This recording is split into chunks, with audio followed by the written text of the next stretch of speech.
What is going on, guys? In today's video I will show you the top 6 most overpowered builds in New World Aeternum that are optimized for both PvE and PvP. Also, as I will cover a lot of builds, so not to spend too much time, for each setup I will give you a quick overview of its playstyle. Then as well I will explain the best skill tree setup, then what gear should you wear, then even how many attributes should you spend for each point, and much more.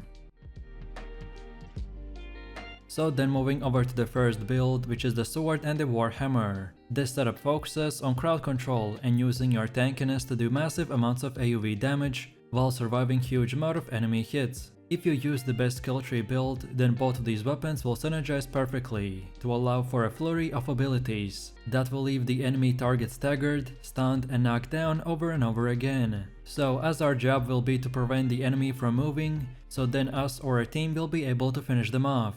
Of course, we won't be dealing the craziest amount of DPS, but the staggers and massive amount of survivability will be definitely worth the trade-off. So let's take a look at the build. For our gear choice, we will go with the heavy armor, as this will give us the maximum amount of defense and will enable us to use the best shield in the game. Also, since our build's primary objective is to stun and tank, so going full heavy is a no-brainer. Next we have the attributes, and we want to get from 300 to 350 strength. Then 25 focus and 300 constitution. No matter at which level or gear score you currently are, pretty much just split your attributes to half, so put 50 points into strength and 50 in constitution. Next up we have our setup for the sword and shield. This skill tree is more focused on holding the enemy's aggro, increasing our defense and speed, and of course most importantly giving us some of the best defensive tools as well. And then again, this is how it should look like for the warhammer. So then on the other hand, this setup focuses on increasing our AoE damage and locking down your targets. The warhammer has the best AoE potential in the game, and as a tank this is very useful for both PvE and PvP. So if you are interested in the best gear, perks, consumables and everything else, then keep watching until the end of the video. Overall, if you are looking for one of the best and most fun tank builds, then here it is. Next up we have the musket and void gauntlet. This setup's main focus is on melting down enemies with a lot of HP, as you will be doing crazy amount of damage, especially against bosses and heavy armor users. A lot of players really like this build because they can stay at range while doing incredible amount of burst damage, and if an enemy or a mob ever wants to reach you, then you will just melt them in few seconds. So let's take a look at the build. For our gear choice we will go with the light armor, as this will give us the maximum amount of damage while also giving us 2 dodge rolls that we can use to catch or escape an enemy. As our main playstyle revolves around damage from range, so I definitely recommend to go with 1 medium armor and then the rest light equipment. Next we have the attributes, and we should get 350 dexterity, then 200 intelligence and 100 constitution. Since this build always wants to be at max range, so we are mainly concerned with damage over survivability. However, you can even go more extreme and sacrifice all of your constitution for even more DPS.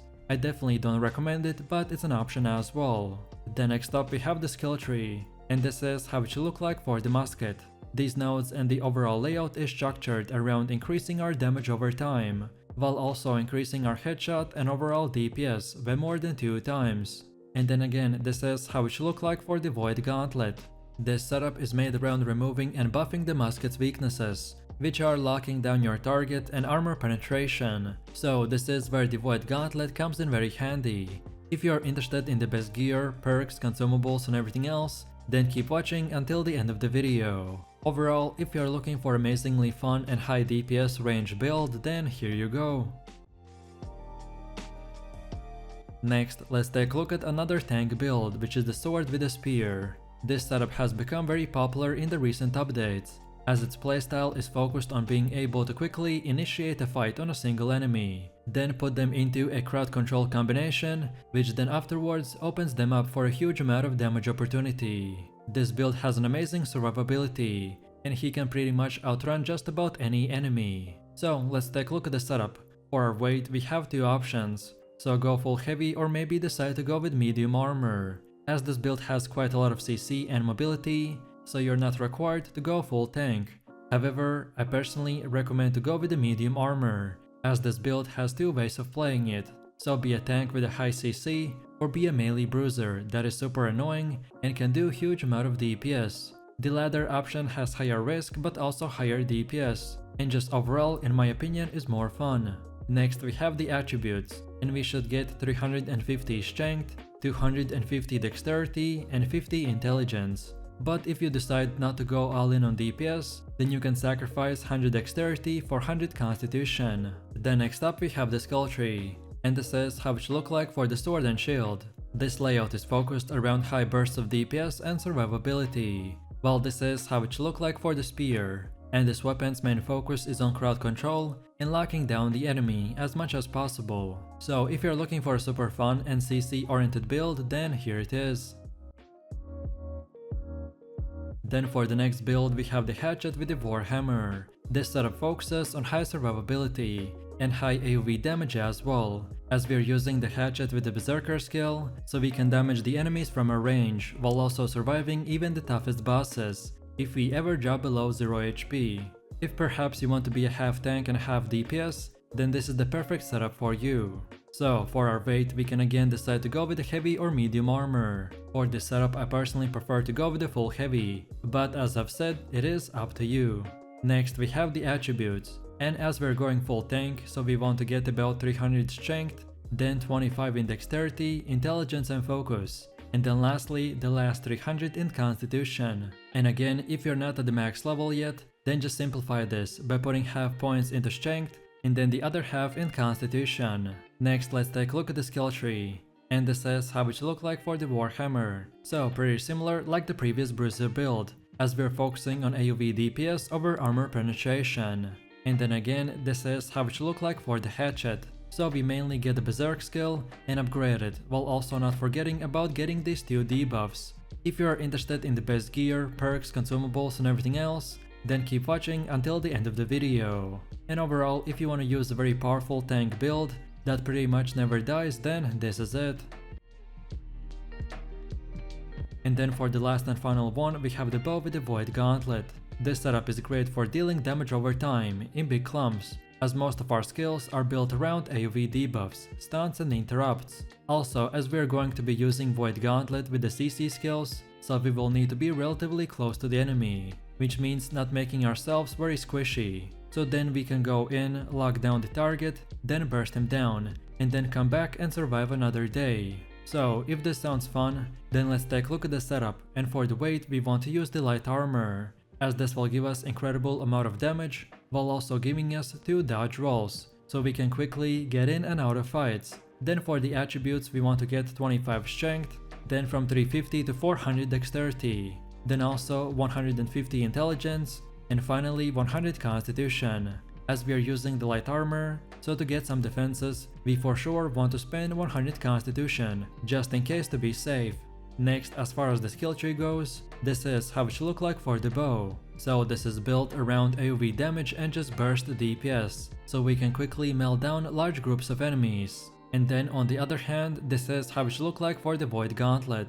And this is built around increasing your damage and locking down any target that crosses your path. Just of course remember that you have almost 0 defenses, so using 2 dodge rolls and positioning your character will be quite crucial for your success.